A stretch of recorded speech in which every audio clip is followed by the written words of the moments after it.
Never doing a combo review ever again. It took way too long. Ugh, so much editing, almost killed my computer. One at a time next time. Let's see how the comments are. Buddy Holly story and the Doors.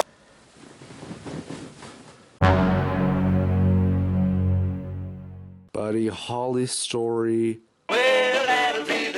and the Doors.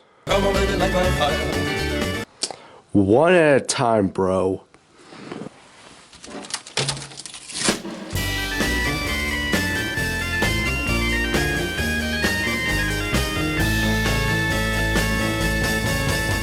If there's one band that I love, it's the Doors. They've got a good groove. Jim Morrison's voice is intoxicating, and a lot of their music is pretty fantastic psychedelic stuff. I mean, they just came around during the late 60s, and they didn't stop until the early 70s, when, of course, the Morrison died. Did I really just call him the Morrison? I need to read over my script again.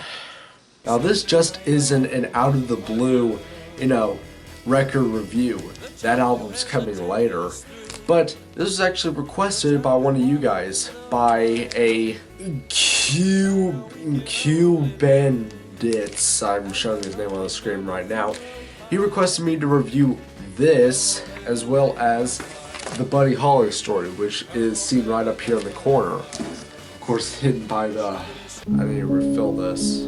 Thinking back to when I listened to this, I think I would give this a solid 10 out of 10 because I love this music and I think it is fantastic stuff. So let's go ahead and get started reviewing the record of The Doors.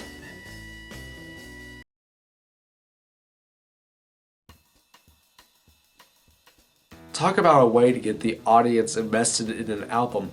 Break On Through is a great opener to the album from its interesting drumline, its sweet guitar at the chorus, its enchanting organ solo in the middle, and of course Jim Morrison's vocals. Because it's interesting to hear someone go from smooth to loud and in your face, just in the blink of an eye. And Jim Morrison was actually quite well known for that, as well as his looks. But I digress. It's still a great opener to the album, and a lot of other albums have done the same thing and put in a really cool song in the opening, such as Beggar's Banquet with Sympathy for the Devil. But let's go ahead and move on.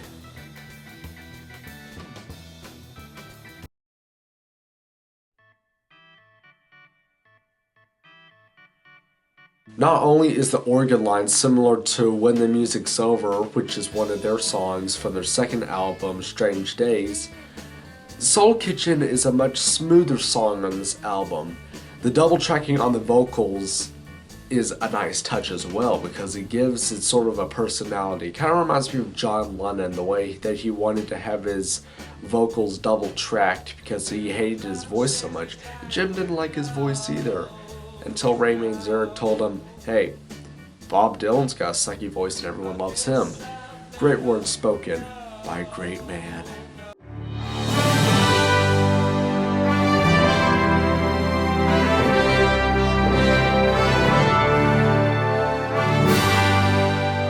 I'm not obsessed. However, just when you think that this song is just another smoothie song, it just blasts you with wave after wave of an awesome chorus with a blaze of percussion, organ, bass, guitar, and Jim's ferocity in his voice. That is a good song to follow. The opener. I'm really tired today.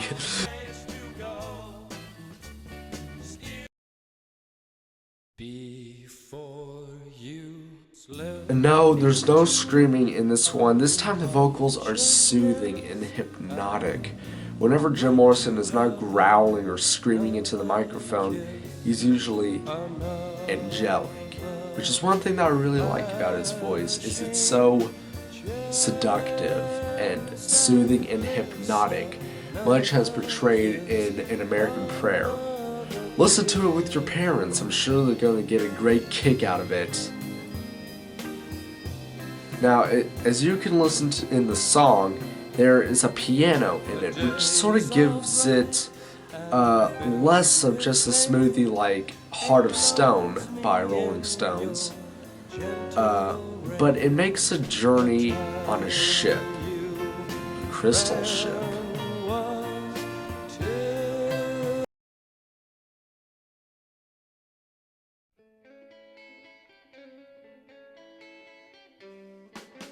Twentieth Century Fox introduces a cliche in doors music, mostly in their early stuff. There's a certain bass line that's used. You're going to be able to hear it later in a very long and pretentious song, which the bass line is repeated over and over and over. But I will get to that later. However, what is the rest of the song? The chorus is fantastic, the lyrics and the verses are catchy, and this captures the surf-like feel of the 60s, but it's the early 60s. However, this album came out in 1967. Kinda gives it an outdated feel, but I guess I can give it a pass on this one.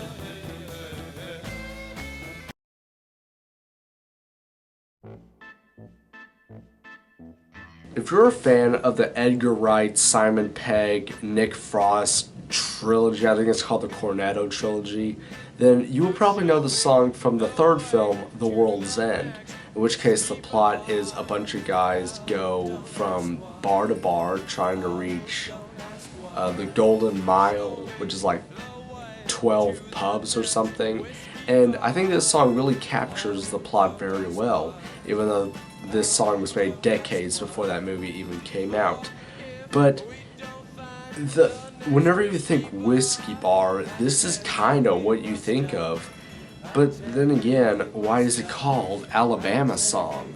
Was it written in Alabama? Is it based on a bar in Alabama? I need to look this up.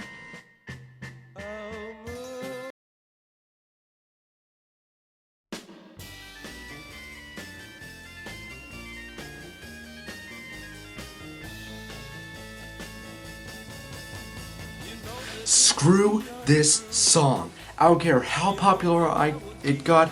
I don't care who loves it. I don't care how good of a songwriter Robbie Krieger is, because this was the first song he ever wrote, which he definitely is a good writer. You should listen to LA Woman. This song, I don't think it's as good as the others, even though this is the definitive big hit of the Doors. This was their first big hit. This is the one that they were remembered for. And why do I not like it? There is a solo, not just a small organ solo as you hear right now. It goes from organ to guitar to both of them at the same time, and then back to the verse and the chorus, which at the very end is just the first verses and chorus except switched. You know, not the chorus and the verse switch. I mean, the two verses are switched. That's just kind of lazy on their part. I mean, this track is 7 minutes long, and I think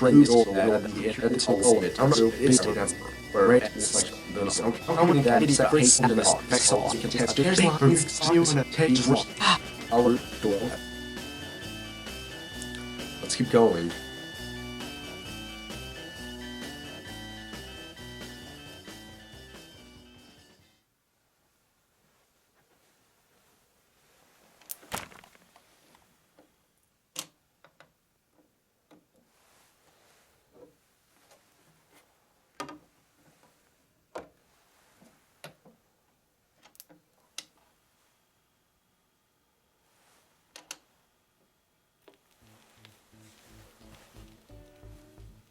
Okay, here's another greatest hit.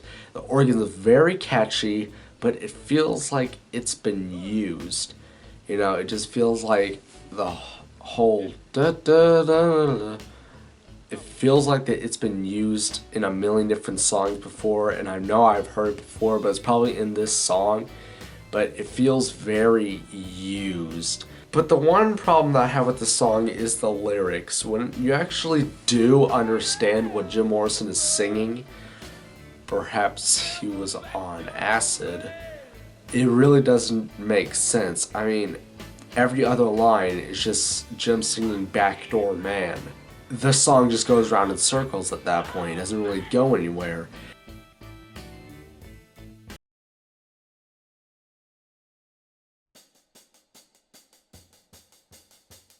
Here's another good use of double tracking on Jim Morrison's voice, but I'm not going to go into depth on this song just yet. I want another song to come up on this album first before I go into depth about why I don't like this song. Well, it's okay.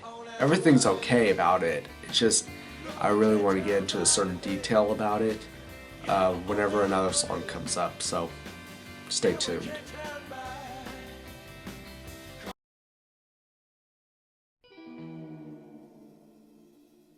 There's a lot of people who really don't like this song, and I get it. It sounds like just a used version of Indian Summer, which was the first song that they recorded, which that sounds like a used version of The End, which I will get to later. I do not have a problem with End of the Night. I think it is actually pretty good. I think it's a lot like Crystal Ship. It takes you on a journey. Some people hate it. Some people hate End of the Night, but I really like it. It's one of my favorites.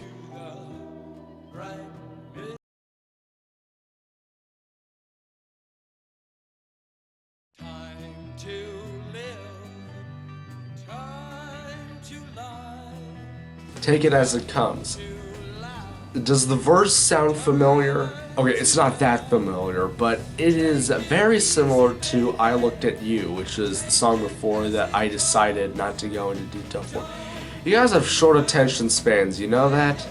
Anyways, while this song is better because it is a lot catchier, I really don't think it should have sounded similar to I Looked at You, because the two songs are very similar, and one thing that hacks me off is when two songs on one album sound the same.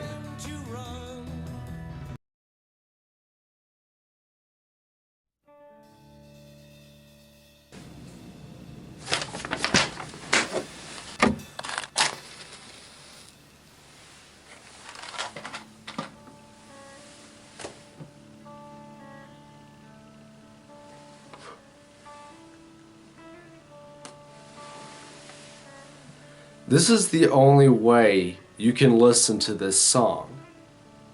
Ever. This is pretty much the only way you can listen to it. Well, the only right way. Because this is how it was recorded.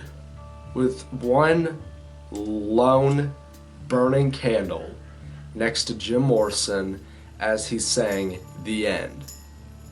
I don't know how the other guys were able to play their instruments in pitch blackness, but this was how it was when this song was recorded.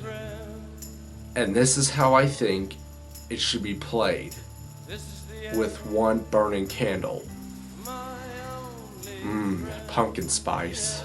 Smells like Starbucks. This song basically gave the Doors their record label, Elektra Records, because the story goes that they had been performing at Whiskey A Go Go, and they were banned from it for profound reasons. Reasons being that the song was transformed over time from a simple breakup song to a 10-minute fable of murder, insanity, and lots of stuff. The song can seem very soothing to some, it can seem boring to others, but I see it as a chilling tale of a man's descent into insanity. That, of course, is pretty much the plot to Apocalypse Now, but what can I say? This song is basically the theme to it. And it tells a good story. Pretty much like a campfire song. Except the campfire is a lone candle and you're listening to the song on vinyl. The End is a very good song that I request that everybody should listen to at least once. And it is a fantastic... Frickin'... Dang it.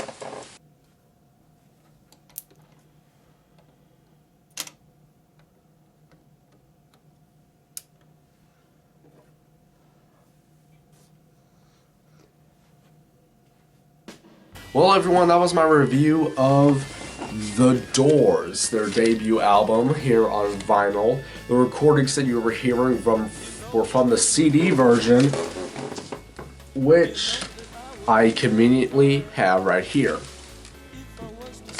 Because if you saw this record right now, you would think, how the crap is that playing with such good quality? Because that thing is beat up. Listening to the album again, I think I would give the album an 8 out of 10, no, a 9 out of 10. Because while there are very, very memorable songs on here that definitely deserve to be in the greatest hits section of The Doors, there are some songs that seem unoriginal, boring, pretentious, and just downright pointless. If you have a request for any record in my possession, as in any of the ones that you have seen on the wall, which I have gained more, go ahead and leave in the comment section below what album you want me to review, and I will add them to the list of albums that I need to review. Next time will be the Buddy Holly story, which I think that is going to be a great album to review. Until then, stay classy, everyone.